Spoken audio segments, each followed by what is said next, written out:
പുറത്തു പോകുമ്പോൾ, നിങ്ങൾക്ക് സമയം കിട്ടുമ്പോഴൊക്കെ ദൈവസന്നിധിയിൽ ഇരുന്ന് ദൈവം ഇന്നലകളിൽ നടത്തിക്കൊണ്ടുവന്ന ദൈവത്തിന്റെ ശക്തി വെളിപ്പെട്ടതിനെ ഓർത്തൊന്ന് സ്തോത്രം ചെയ്യാൻ ഇടയാകണം. ഇല്ലെങ്കിൽ നമ്മൾ പിറുപിറുപ്പുള്ളവരായി തീരും.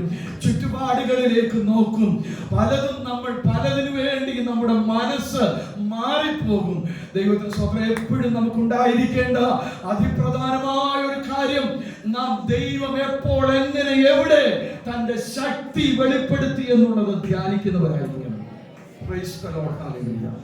ദൈവത്തിന് സ്തോത്രം. എല്ലാ മനുഷ്യർക്കും പറ്റുന്ന പരാജയവും അവിടെ തന്നെയാണ്.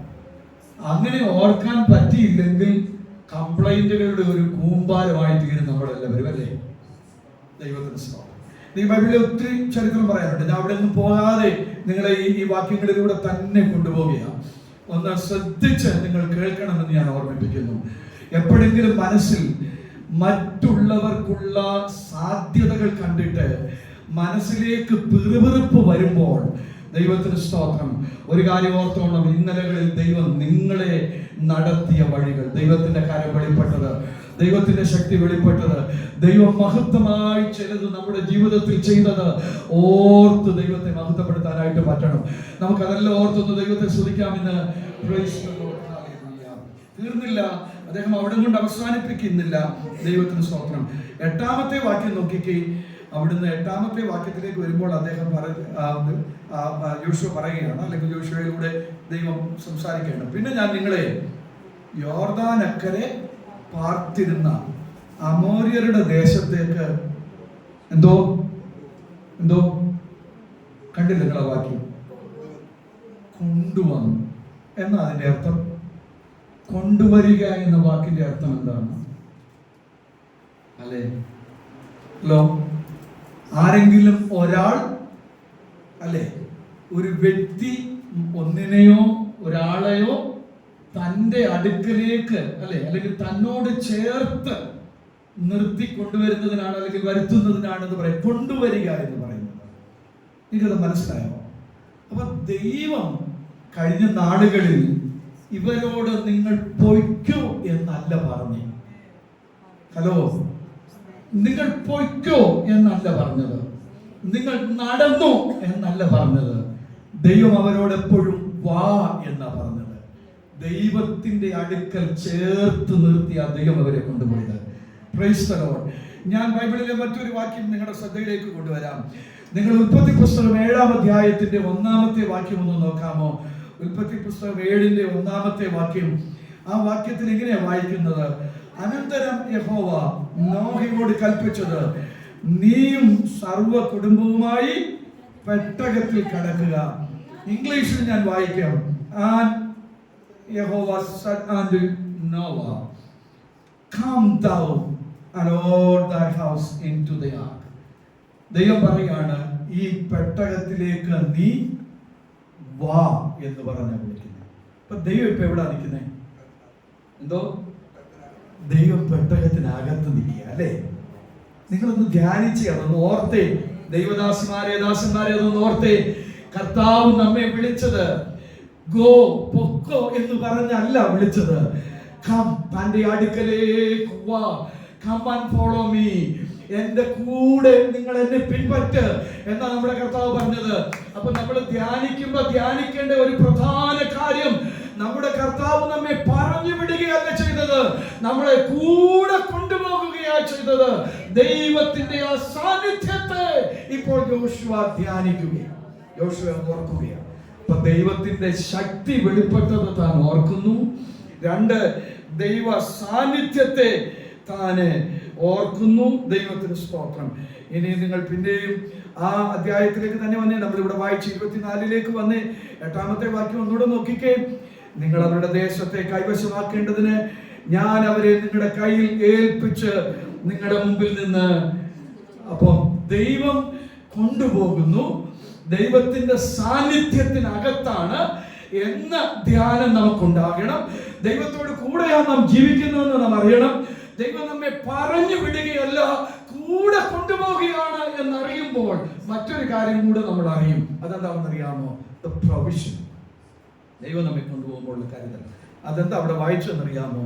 നിങ്ങളുടെ മുമ്പിൽ നിന്ന് ഞാൻ എന്ത് ചെയ്തു? അവരുടെ ദേശം നിങ്ങൾ കൈവശമാക്കേണ്ടതിന് അവരെ ഞാൻ നീക്കിക്കളഞ്ഞു, ഞാൻ നശിപ്പിച്ചു. ഒന്ന് ശ്രദ്ധിച്ചേ, ദൈവം ചെയ്യുന്ന പ്രവർത്തികളെ നമ്മൾ എങ്ങനെയാണ് അക്നോളജ് ചെയ്യുന്നത്? ഒന്ന് കേൾക്കാമോ? നമ്മൾ പലപ്പോഴും പല സന്ദർഭങ്ങളിലും നമ്മൾ പറയുന്ന ഒരു കാര്യമുണ്ട്.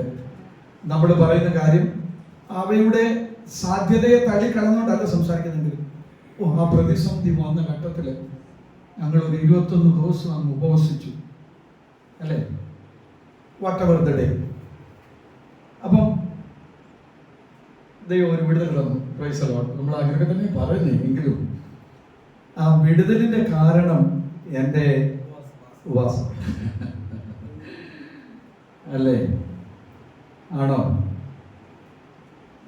നമ്മുടെ വിശുദ്ധിയുടെ വലിപ്പം കൊണ്ടോ, നമ്മുടെ പ്രാർത്ഥനയുടെ ദൈർഘ്യം കൊണ്ടോ, നമ്മുടെ സ്വത്രാഴ്ചയുടെ ഘനം കൊണ്ടോ ഒന്നുമല്ല ദൈവം കഴിഞ്ഞ കാലങ്ങളിൽ നമുക്കായി കരുതിയത്.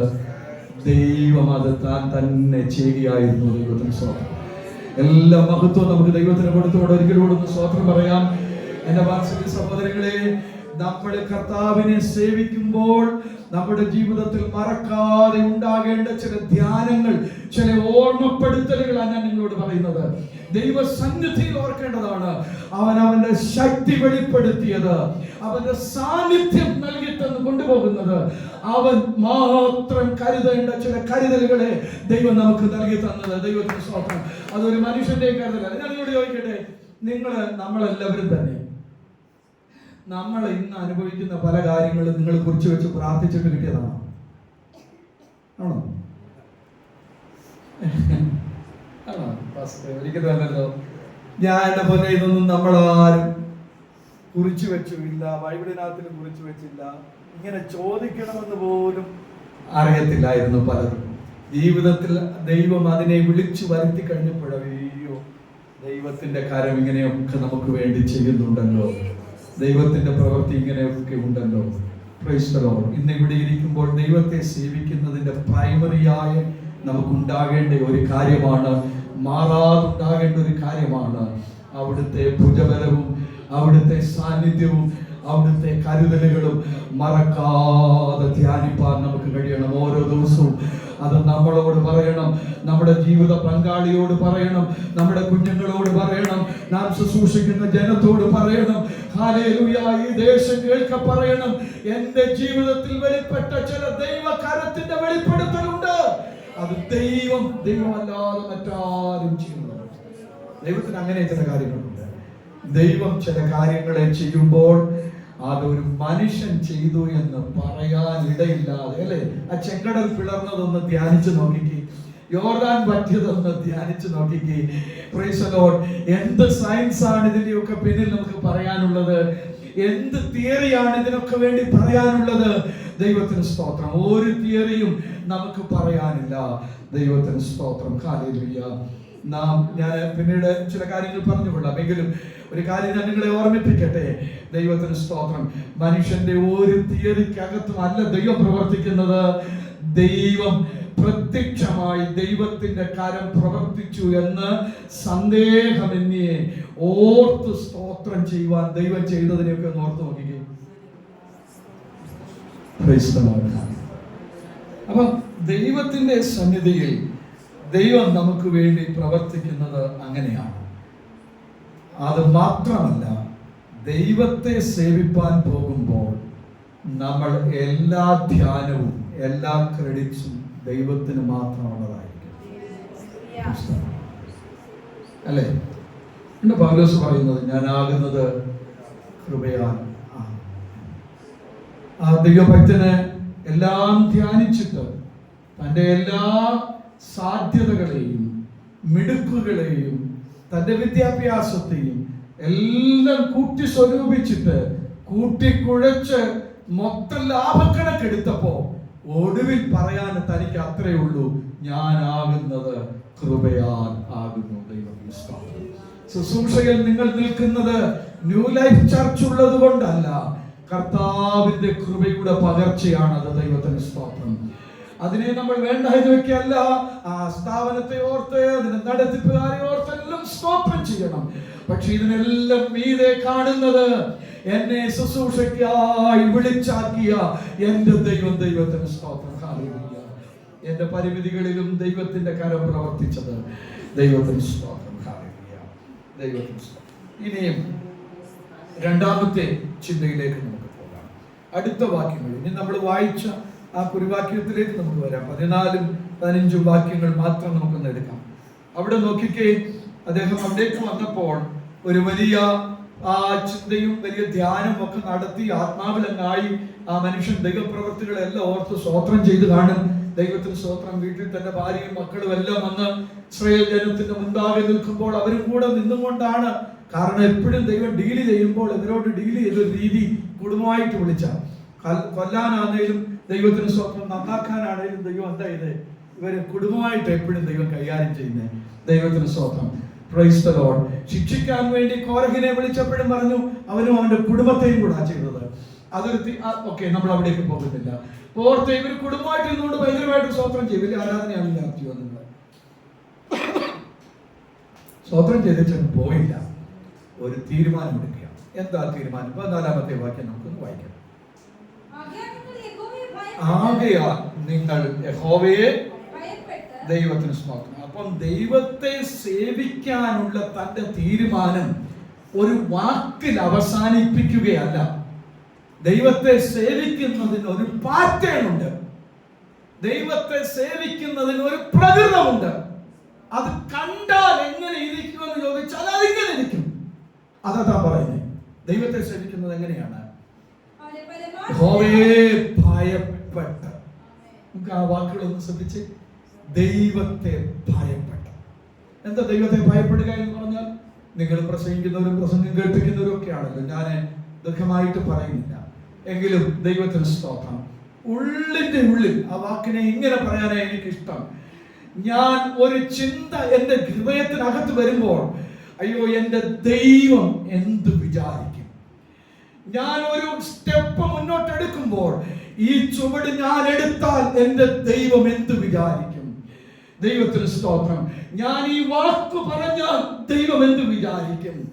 ഞാൻ ഈ വഴിയിലൂടെ നടന്നാൽ ദൈവം എന്ത് വിചാരിക്കും? എന്റെ ജീവിതത്തിന്റെ തീരുമാനങ്ങളിലും ചെയ്തികളിലും എന്റെ എല്ലാ മണ്ഡലങ്ങളിലും ദൈവത്തിന് സ്തോത്രം, ദൈവം എന്തു വിചാരിക്കുമെന്ന് എന്റെ അകത്തേക്ക് ഒരു പരിഗണന വരുന്നുണ്ടെങ്കിൽ അത് ദൈവഭയം.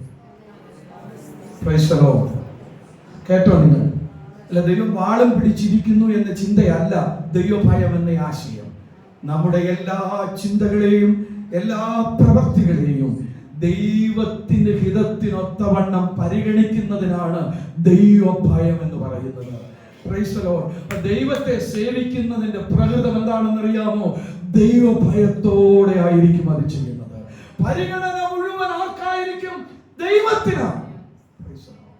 സഭക്കാരെന്ത് വിചാരിക്കും എന്ന് ചിന്തിക്കുന്നതിന് മുമ്പേ, നാട്ടുകാരെന്ത് വിചാരിക്കും എന്ന് ചിന്തിക്കുന്നതിന് മുമ്പേ, ഫിലിപ്പാസ്റ്റർ എന്ത് വിചാരിക്കുമെന്ന് ചിന്തിക്കുന്നതിന് മുമ്പേ ദൈവം എന്ത് വിചാരിക്കും?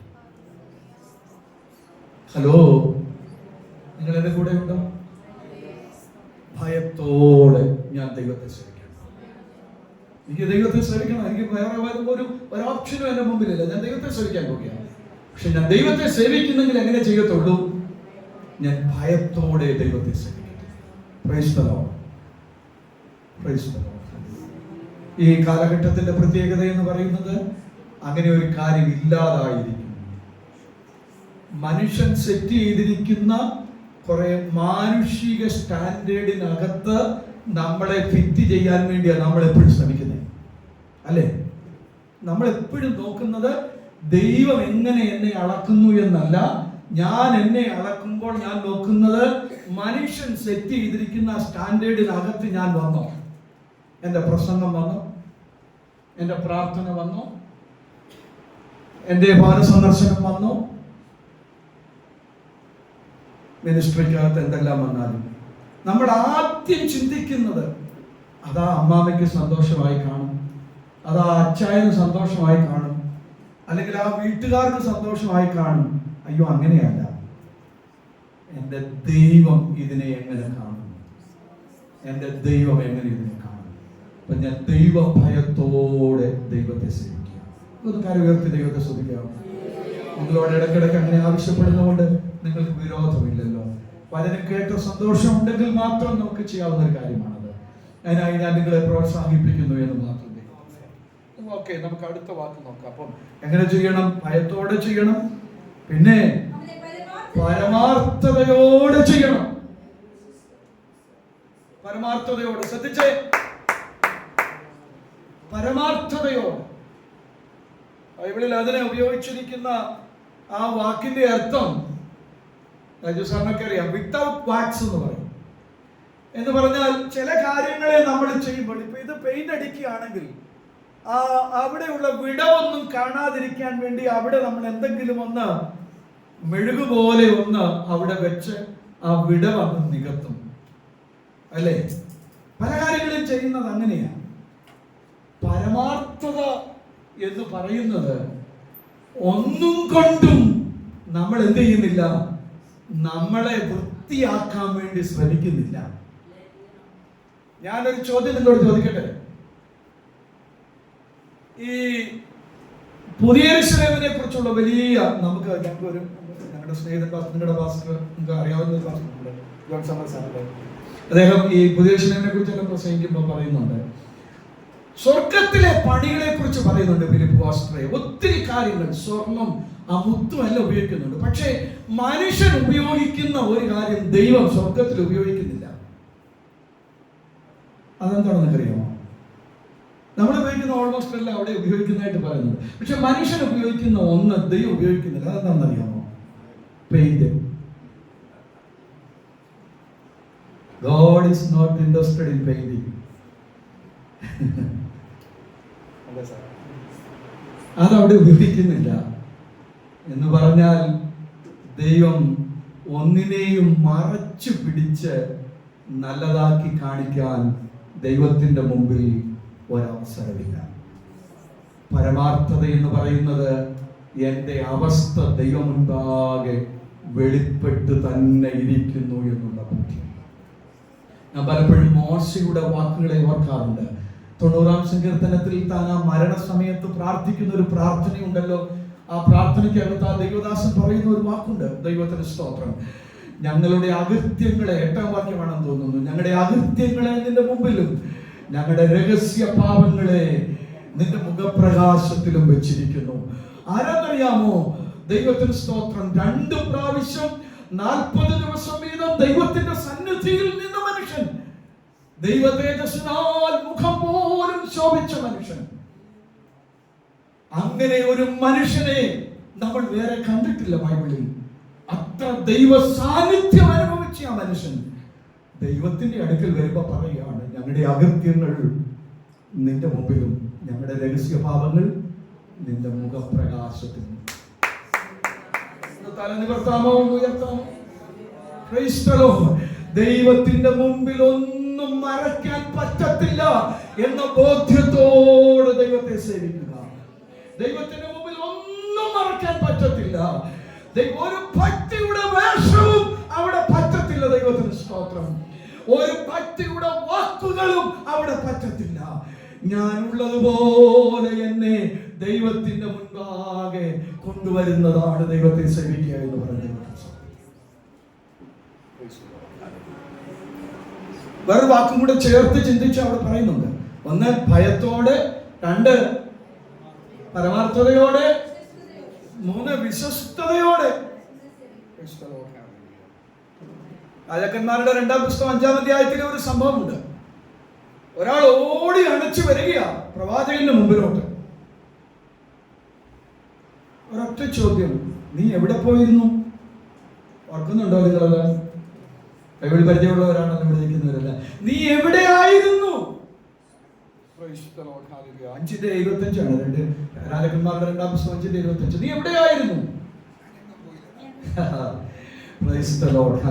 അപ്പൊ പരമാർത്ഥതയും വിശ്വസ്തതയും ചേർത്താ നിൽക്കുന്നേ. അതുകൊണ്ടാണ് അവിടെ അത് പറഞ്ഞിരിക്കുന്ന ദൈവത്തിന് സ്തോത്രം. ദൈവത്തെ സേവിക്കുന്നതിന് ഒരു മുഖലക്ഷണമുണ്ട്, അതിനൊരു ബെഞ്ച് മാർക്ക് ഉണ്ട്, അതിന് പ്രകൃതമുണ്ട്. അത് കണ്ടാൽ അറിയാം അവൻ പരമാർത്ഥതയോടും വിശ്വസ്തയോടും കൂടെ ആയിരിക്കും അത് ചെയ്യുന്നത്. ദൈവത്തിന് സ്തോത്രം. നിങ്ങൾ എത്ര പാടിയാലും എത്ര പ്രാർത്ഥിച്ചാലും ദൈവത്തിന് സ്തോത്രം, ഈ കമ്പോണന്റുകൾ അവിടെ നിന്ന് എടുത്തു കളഞ്ഞാൽ അത് ദൈവസേവയാകത്തില്ല. ദൈവത്തിന് സ്തോത്രം. Praise the Lord. ഹല്ലേലൂയ. ദൈവത്തിന് സ്തോത്രം.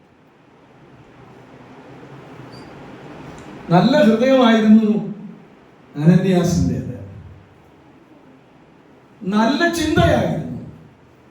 പക്ഷേ അപ്പോസ്തല പ്രവൃത്തി 5:28 ഒരു ചോദ്യം നേരിടേണ്ടി വന്നു. ഇത്രയ്ക്കോ നിലം വിറ്റത്? അല്ലേ, ഇത്രയ്ക്കോ നിലം വിറ്റത്? മറുപടി പറയണം. അപ്പൊ എന്തുമാത്രം കാപട്യം അകത്ത് കരുതിയിട്ടുണ്ടാകും. ഒരു ഷോക്കായി പോയി, അപ്പൊ വീണ് മരണപ്പെട്ടു പോയി. അല്ലേ?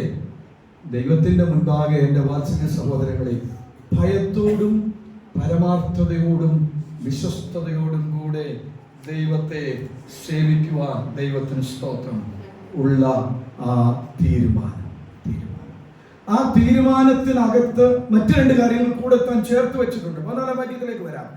വിശ്വസ്തയോടുകൂടെ സേവിപ്പീൻ, നിങ്ങളുടെ പിതാക്കന്മാർ നദിക്കക്കരെയും മിസ്രയീമിലും വെച്ച്. അപ്പൊ അങ്ങനെയും കൂടെ ഒരു കാര്യമുണ്ട്, അല്ലേ? ദൈവസേവയ്ക്കകത്ത് അങ്ങനെ ഒരു കാര്യമുണ്ട്. ചിലതിനെ വിട്ടുകളയണം. ഞാൻ പരമാർത്ഥതയോടും വിശ്വസ്തയോടും കൂടെ സേവിക്കുമ്പോൾ ഞാൻ വിട്ടുകളയണം. ഏതാണത്? അവിടെ പറയുന്നുണ്ട്, പിതാക്കന്മാര് പിടിച്ചതാണതല്ല. ഓക്കെ, അപ്പൊ അതിന് ഭയങ്കര എന്തുണ്ട്, മൂല്യമൊക്കെ ഉണ്ട്. ഇവിടെ അപ്പന്മാർ ആദരിച്ചു പോന്നിരുന്ന, അല്ലെങ്കിൽ അവര് പറഞ്ഞിരുന്ന എന്നൊക്കെ പറഞ്ഞ് ഭയങ്കര മൂല്യമൊക്കെ കൊടുത്ത നമ്മൾ അതിനെ പറയുന്നു. പക്ഷെ ദൈവത്തെ സേവിക്കാൻ വരുമ്പോൾ എന്ത് പറ്റത്തില്ല? അപ്പൻ സേവിച്ചതാണെങ്കിലും അമ്മ സേവിച്ചതാണെങ്കിലും ആര് സേവിച്ചതാണെങ്കിലും. ഞാൻ ഏറെ കാലവും കേരളത്തിന് പുറത്താണ് വേല ചെയ്തിരുന്നത്. ഈ അടുത്ത സമയത്താണ് ഞാൻ എൻ്റെ ദേശം ഈ മാവേലിക്കരയാണ്. അടുത്ത സമയത്താണ് ഞാൻ വന്നത്. എനിക്ക് 17 വയസ്സുള്ളപ്പോൾ ഞാൻ ഇവിടുന്ന് പോയത്. ഈ ദേശത്ത് ഞാൻ വന്നു. എനിക്ക് ഒത്തിരി കാര്യങ്ങൾ, എനിക്ക് എൻ്റെ ബുദ്ധിക്ക് അറിയാത്ത ഒത്തിരി കാര്യങ്ങളൊക്കെ പറഞ്ഞിട്ടുണ്ട്. ഞാൻ ഒരു ശ്രേഷ്ഠ എന്ന് കരുതപ്പെടുന്ന ഒരു ദൈവദാസിയോട് സംസാരിച്ചുകൊണ്ടിരിക്കുമ്പോൾ മറ്റൊരു പാസ്റ്ററെ കുറിച്ച് പറയുകയാണ്, വേറെ ആളെ കുറിച്ച് പറയുകയാണ്. ഇത് നമ്മുടെ കൂട്ടത്തിലായതുകൊണ്ട് പറയാം. അദ്ദേഹത്തിന് സേവയുണ്ട് കേട്ടോ. എന്താ പറഞ്ഞേ? അദ്ദേഹത്തിന് സേവയൊക്കെ ഉണ്ട്. പുള്ളി സേവ വെച്ച കാര്യം ചെയ്യുന്നു. ഞാൻ പറഞ്ഞു, ഷട, നിങ്ങൾ അങ്ങനെ വർത്തമാനം പറയാതെ. ഇപ്പോഴും സഭയുടെ ശുശ്രൂഷയിലൊക്കെ ഇരിക്കുന്ന ഒരാളെ കുറിച്ച് അങ്ങനെയാണ് പറയുന്നത്. പാസ്റ്റർക്ക് എന്നോ അറിയാം, പാസ്റ്റർക്ക് എന്നോ അറിയാം. അവരെന്ത് ചെയ്യുന്നുണ്ട്? സത്യം, അവര് മറ്റു സേവയുണ്ട്. എനിക്ക് ആദ്യം ആ വാക്ക് പിടികിട്ടില്ല. പിന്നെ ഞാൻ ചോദിച്ചപ്പോഴാണ് പറഞ്ഞത്, ദൈവത്തിന് സ്തോത്രം, അന്യായ ശക്തികളെ ഉപയോഗിച്ചുകൊണ്ട് കാര്യസാധ്യം നടത്തുന്ന ചില രീതികൾ അവർക്കുണ്ട്, അല്ലെങ്കിൽ അയാൾക്കുണ്ട് എന്ന് പറയും. ഒരു പാസ്റ്ററെ കുറിച്ച് പറയും. ഒയ്യോ, തളർന്നു പോയി, ഞാൻ വല്ലാണ്ട് അമ്പരന്ന് പോയി. എന്തുവാ നമ്മുടെ ചുറ്റും നടക്കുന്ന കാര്യങ്ങൾ. ദൈവത്തിന് സ്തോത്രം. ഇവിടെ പറയുകയാണ്, സ്നേഹിക്കുന്നതിനെ അല്ലെങ്കിൽ പൈതൃകമായി ഉണ്ടെന്ന് കരുതുന്നതിനെ ഉപേക്ഷിച്ചേ പറ്റത്തുള്ളൂ. ഹലോ, വേറെ എന്തിനെങ്കിലും മുറുകെ പിടിച്ചുകൊണ്ട് കർത്തൃദാസം കർത്തൃദാസി എന്ന പേര് പെറ്റുകൊണ്ട് നടക്കരുത്. അത് സേവയല്ല, അത് ദൈവത്തെ സേവിക്കുകയല്ല. ദൈവത്തിന് സ്വന്തം സേവിക്കുന്നതിനെയൊക്കെ, സ്നേഹം തോന്നുന്നതിനെയൊക്കെ, ഇനി അതൊക്കെ ഇവിടെ ശക്തികളൊക്കെ ഇവിടെ ചിലർ സേവിക്കുന്നത് അവരുടെ കഴിവിനെയാണ്, ചിലർ അവരുടെ പ്രാപ്തിയെയാണ്, ചിലർ ആ ശുശ്രൂഷയുടെ മഹത്വത്തിലാണ്. ഒത്തിരി ഒത്തിരി കാര്യങ്ങളെ സേവിക്കുന്ന മനുഷ്യരാണ് നമ്മുടെ ചുറ്റും നിൽക്കുന്നത്. എന്തിനാ സേവിക്കുന്നത്? ഇന്ന് ഈ ദൈവവചനത്തിന്റെ ആലോചന കേട്ടുകൊണ്ട് ഇതിനകത്ത് ഇരിക്കുമ്പോൾ അന്തരാത്മാവിൽ ഒരു ചോദ്യം വരണം, എന്തുവാണ് ശുശ്രൂഷ ചെയ്യുമ്പോൾ എന്റെ മുമ്പിൽ മുഴച്ചു നിൽക്കുന്ന കാര്യം? ഞാൻ ഇതെല്ലാം കർത്താവിന്റെ വേല ചെയ്യുന്നു, കർത്താവിന്റെ ദാസന്റെ ഭാര്യയായിട്ടിരിക്കുന്നു, ഒക്കെ ചെയ്യുന്നു. എന്തുവാ പ്രധാനമായിട്ട് എന്റെ കണ്ണിന് മുമ്പിലുള്ളത്? എന്താ എന്റെ ലക്ഷ്യം? എന്റെ ഹൃദയത്തെ ഭരിക്കുന്ന വിഷയം എന്താണ്? ഈ ദൈവദാസൻ പറയുകയാണ്, നിങ്ങൾ അതെല്ലാം ദൈവത്തിന് സ്തോത്രം വിട്ടുകളയണം. ഇനി വന്നേ 15-ാമത്തെ വാക്യത്തിലേക്ക് വന്നേ. 15-ാമത്തെ വാക്യത്തിൽ വന്നപ്പോൾ അദ്ദേഹം ഒരു കാര്യം പറയുകയാണ്, ഞാനൊരു തീരുമാനം എടുത്തിരിക്കുന്നു, ആ തീരുമാനം ഞാൻ ദൈവഭയത്തോടും പരമാർത്ഥതയോടും വിശ്വസ്തയോടും കൂടെ ദൈവത്തെ സേവിക്കും. 2, ഞാൻ സ്നേഹിക്കുന്നതിനെല്ലാം എന്ത് ചെയ്യും? ഞാൻ വിട്ടുകളയും. ദൈവത്തിന് സ്തോത്രം. മറ്റൊരു കാര്യം കൂടെ താൻ തീരുമാനിച്ചു. എന്താ തന്നെ തീരുമാനം നൽകാം? നിങ്ങൾക്ക് തോന്നുന്നെങ്കിൽ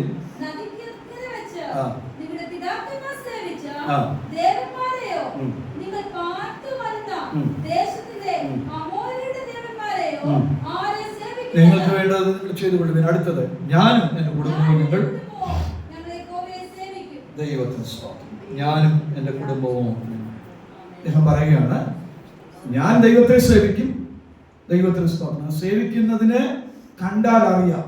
ഞാൻ ദൈവത്തെ സേവിക്കുന്നത് നിങ്ങൾ എങ്ങനെ അറിയണ്ടേ? ഞാൻ ദൈവത്തെ സേവിക്കുന്നത് ഞാൻ ദൈവഭയത്തോടും പരമാർത്ഥതയോടും വിശ്വസ്തയോടും കൂടെ ഞാൻ ദൈവത്തെ സേവിക്കാൻ പോകുന്നു. ഇതില്ലെങ്കിൽ നിങ്ങൾ കണ്ടിക്കളഞ്ഞു. ദൈവത്തിന് സ്തോത്രം. 2, ഞാൻ സ്നേഹിക്കുന്നതിനെ ഒന്നിനെ ഞാൻ എന്ത് ചെയ്യാൻ പോകുന്നില്ല. ഞാൻ എൻ്റെ അപ്പൻ്റെ വകയാണെന്ന് പറഞ്ഞ് പിടിച്ചു വെക്കാൻ പോകുന്നില്ല. റാഹേൽ ചെയ്തത് പോലൊന്നും ഞാൻ എന്ത് ചെയ്യാൻ പോകുന്നില്ല. എൻ്റെ ഭാണ്ഡക്കെട്ടിനകത്ത് ഞാൻ ഒളിപ്പിക്കാൻ പോകുന്നില്ല.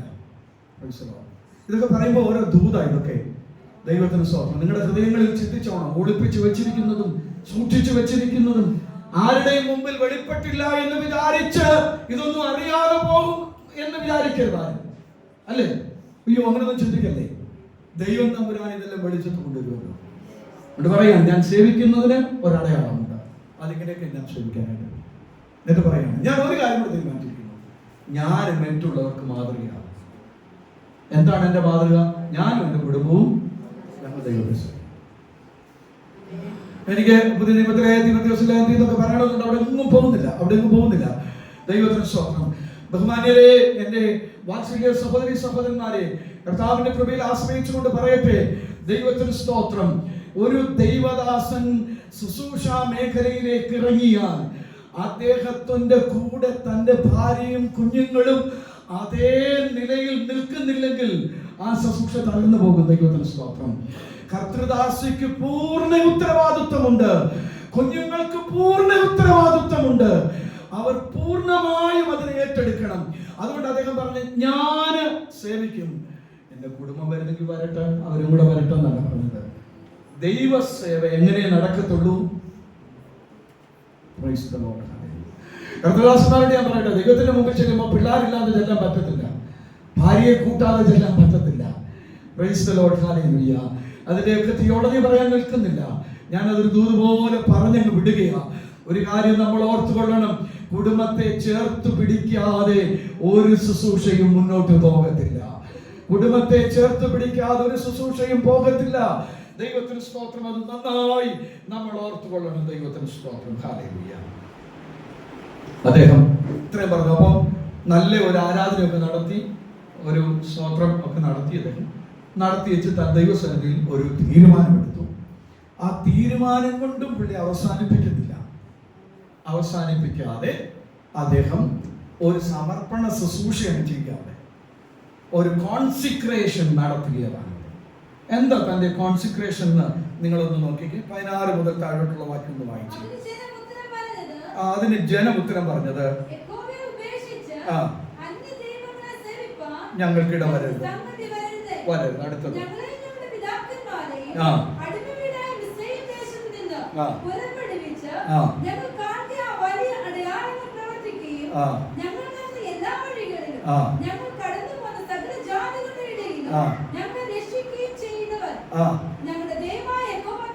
ഞങ്ങളുടെ ദൈവമായ യഹോവ തന്നെയല്ലോ.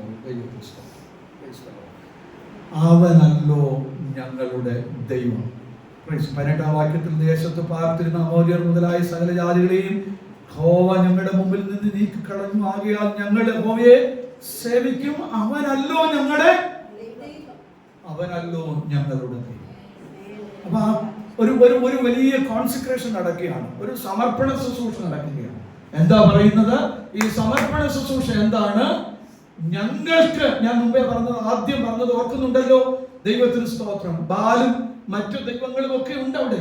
ഇപ്പൊ ഇദ്ദേഹം പറയുകയാണ്, ഞങ്ങൾ അവരെ ആരെയും ദൈവങ്ങളായി വെച്ചേക്കത്തില്ല. ഞങ്ങളുടെ ദൈവമായ യഹോവയെ ഞങ്ങൾ കോൺസിക്രേറ്റ് ചെയ്യുന്നു, ഞങ്ങൾ വേർതിരിക്കുന്നു. ഒരു കഥ പറയാം. കേട്ടിട്ടുള്ളതായിരിക്കും, ദൈവദാസന്മാർക്ക് അറിയാം.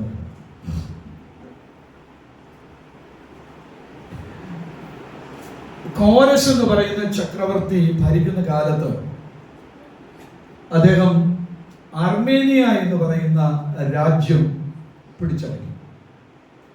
അർമേനിയ എന്ന രാജ്യം പിടിച്ചടക്കിയപ്പോൾ അവിടുത്തെ അന്നത്തെ രാജാവായിരുന്ന ത്രിഗ്നാസ് എന്ന് പറയുന്ന രാജാവിനെയും അയാളുടെ ഭാര്യയെയും സാധാരണഗതിയിൽ കൊന്നുകളയുകയോ അല്ലെങ്കിൽ അടിമകളായി പിടിച്ചുകൊണ്ട് പോവുകയോ ചെയ്യേണ്ടത്. എന്നാൽ ഈ കോരസ് ചക്രവർത്തി ഇവരെ രണ്ടുപേരെയും, അർമേനിയയുടെ രാജാവായിരുന്ന ത്രിഗ്നാസിനെയും ഭാര്യയും ജയിലിൽ അടച്ചു.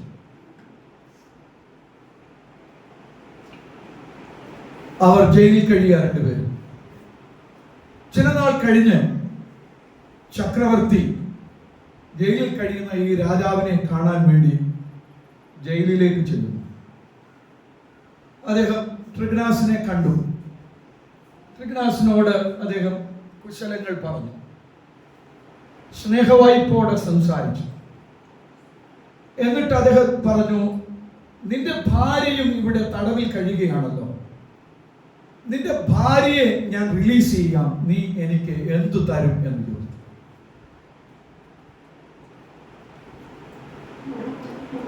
ത്രിഗ്നാസ് അദ്ദേഹത്തോട് മറുപടി പറഞ്ഞു, എനിക്ക് സിംഹാസനമില്ല, ഉണ്ടായിരുന്നെങ്കിൽ ഞാൻ തരാമായിരുന്നു. എനിക്ക് രാജ്യമില്ല, ഉണ്ടായിരുന്നെങ്കിൽ ഞാൻ തരാമായിരുന്നു. ഇനി ആകെ എനിക്കായിട്ടുള്ളത് ഞാൻ മാത്രമാണ്.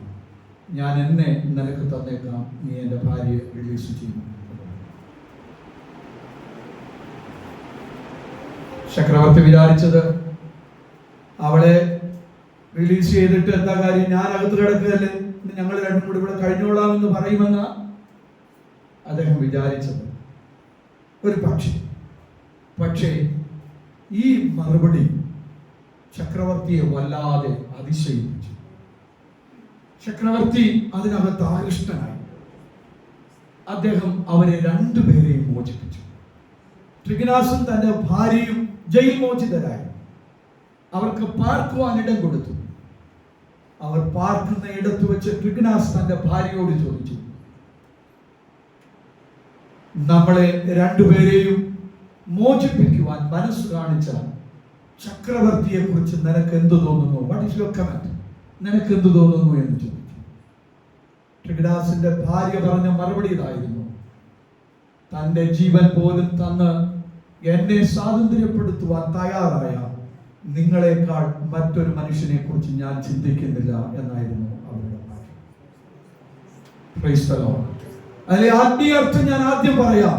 തന്റെ ജീവൻ പോലും തന്ന് നമ്മെ സ്നേഹിച്ച നമ്മുടെ കർത്താവിനേക്കാൾ കൂടുതലായി നീയാണ് ഞങ്ങളുടെ ദൈവം എന്ന ദൈവത്തെ സേവിക്കുന്ന ഒരു വ്യക്തി നിശ്ചയമായും പറഞ്ഞിരിക്കുന്ന ദൈവം.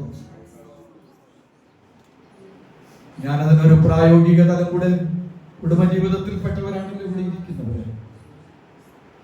നമ്മുടെ ജീവിതത്തിൽ മഹത്വമുള്ള പലതിനെയും കാണുമ്പോൾ, ശ്രേഷ്ഠമായ പലതിനെയും കാണുമ്പോൾ, ആരോഗ്യമുള്ളതിനെ കാണുമ്പോൾ, സൗന്ദര്യമുള്ളതിനെ കാണുമ്പോൾ, ദൈവത്തിന് സ്തോത്രം, നമ്മുടെ മനസ്സിൽ ഒന്നാമതിരിക്കേണ്ടതിന്റെ സ്ഥാനത്തേക്ക് മറ്റൊന്നും കയറി വരുവാനിടയാകരുത്. ഇന്ന് പകൽ ഈ സന്ധ്യവേളയിൽ നാം ഒരുമിച്ച് കർത്താവിന്റെ സന്നിധിയിൽ ഇരിക്കുമ്പോൾ പരമാർത്ഥ ഹൃദയത്തോടെ ജീവിതത്തിൽ നാം മനസ്സിലാക്കേണ്ട ഒരു കാര്യമുണ്ട്. നീ അല്ലാതെ മറ്റാരെ കുറിച്ചും ഒരു ചിന്ത എനിക്കില്ലെന്ന് ദൈവത്തോടും മാത്രമല്ല ജീവിത പങ്കാളിയോടും പറയാനുള്ള പ്രാഗൽഭ്യം നമുക്കുണ്ടായിരിക്കണം. ആരും വലിയ കാര്യമായ സ്തോത്രമൊന്നും പറഞ്ഞില്ല.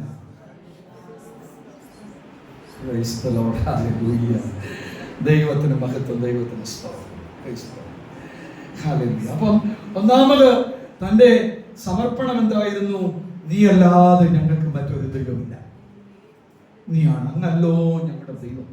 ആ സമർപ്പണം ദൈവത്തിന് സ്തോത്രം. നോക്കൂ, നമ്മുടെ ജീവിതത്തിന്റെ ഘട്ടങ്ങളിൽ ഇതെല്ലാം നമ്മൾ കണക്ട് ചെയ്ത് ചിന്തിച്ചു വേണം വരേണ്ടത്. ദൈവത്തിന് സ്തോത്രം. ഇതെല്ലാം ചേർത്ത് ചിന്തിപ്പാൻ ദൈവം നിങ്ങൾക്ക് എല്ലാവർക്കും കൃപ തരട്ടെ. ദൈവത്തിന് സ്തോത്രം. അവിടെ താഴോട്ട് നമുക്ക് വന്നിട്ട് 19 മുതലുള്ള താഴോട്ടുള്ള വാക്യങ്ങളിൽ ദൈവത്തിന് സ്തോത്രം. ഹല്ലേലൂയ. അവിടെ ഒരു കാര്യം സംഭവിക്കുന്നുണ്ട്, അതൊന്ന് നിർത്തി വായിക്കണമേ. 19 മുതൽ വായിച്ചോ. യോശുവ ജനത്തോട് പറഞ്ഞത്, ഇവര് പറഞ്ഞു ഞങ്ങൾ ദൈവത്തെ സേവിക്കാം. ഉടനെ ജോഷുവ ശ്രദ്ധിച്ചേ, ജോഷുവ ഉടനെ പറയും നിങ്ങൾക്ക് പറ്റത്തില്ലെന്ന്, നിങ്ങളെ കൊണ്ട് പറ്റത്തില്ല. എന്തോ ഭയങ്കര സ്റ്റേറ്റ്മെന്റ് പുള്ളി കയറി പറയുകയാണ്. ഇവര് പറഞ്ഞു ഞങ്ങൾ സേവിച്ചോ. ഉടനെ ജോഷുവ നിങ്ങളെ കൊണ്ട് പറ്റത്തില്ല. നിങ്ങളെ വാക്യം വായിച്ചു കൊണ്ട് നോക്കിക്കേ.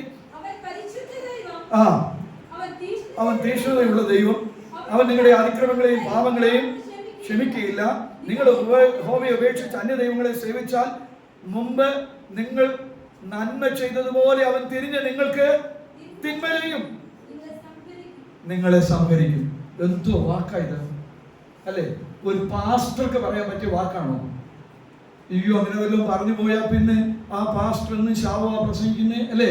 ആ പാസ്റ്ററെ അനുഗ്രഹമല്ല പ്രസംഗിക്കുന്നത്. പ്രൈസ് ദി ലോർഡ് എന്നെല്ലാം അല്ലേ? നമുക്ക് അപ്പൊ തന്നെ ആളുകൾ ചിലപ്പോൾ ഇങ്ങോട്ട് ഹെഡ്ക്വാർട്ടറിലേക്ക് ആളുകൾ വരുമായിരിക്കും.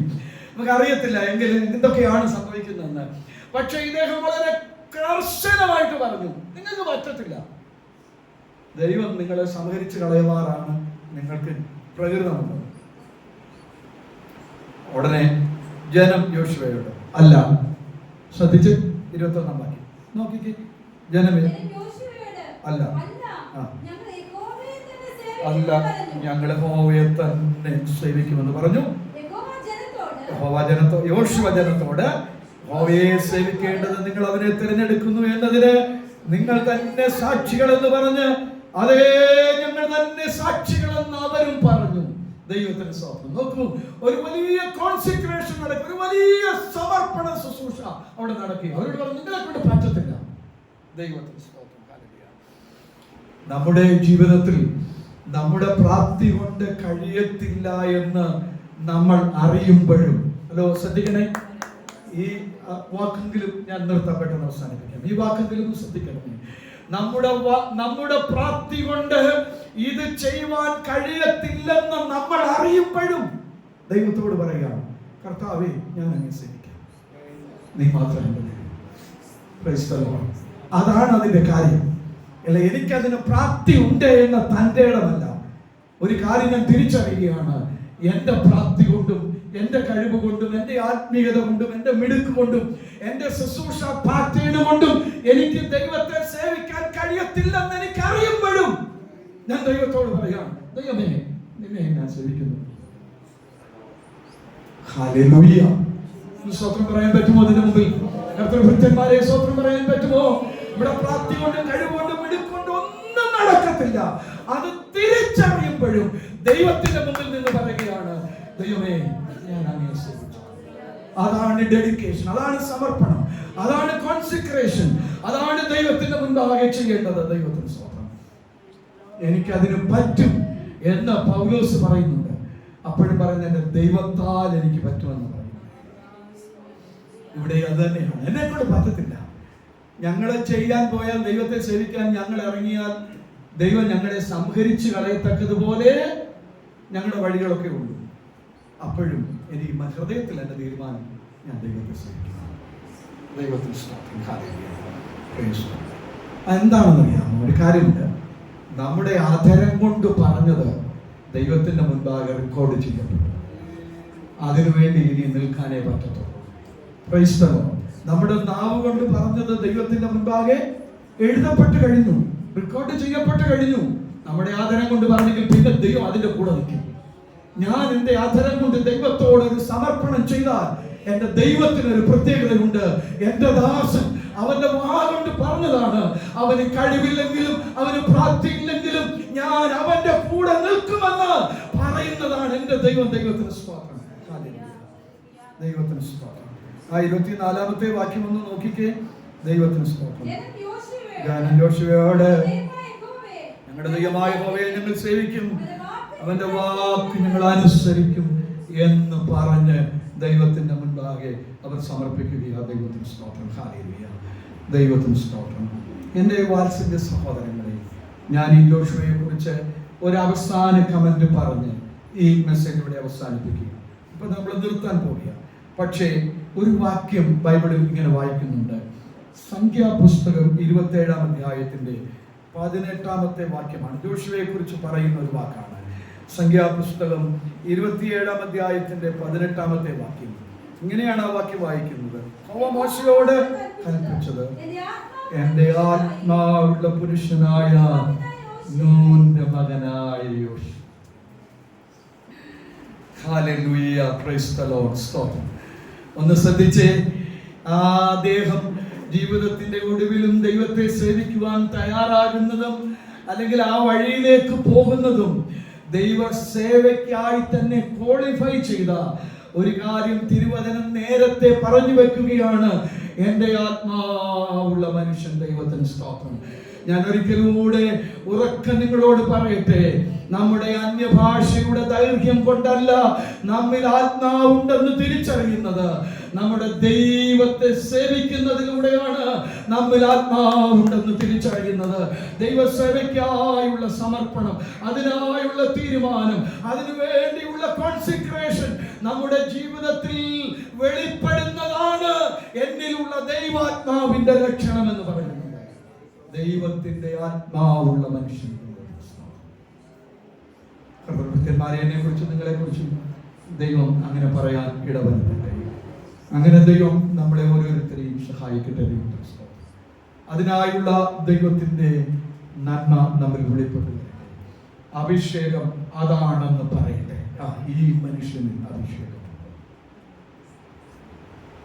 ഈ മനുഷ്യനിൽ ആത്മാവുണ്ട്. ദൈവം നമ്മുടെ കണ്ണുകളെ ദൈവസന്നിധിയിൽ നമുക്ക് ഒരുമിച്ച് ദൈവത്തോട്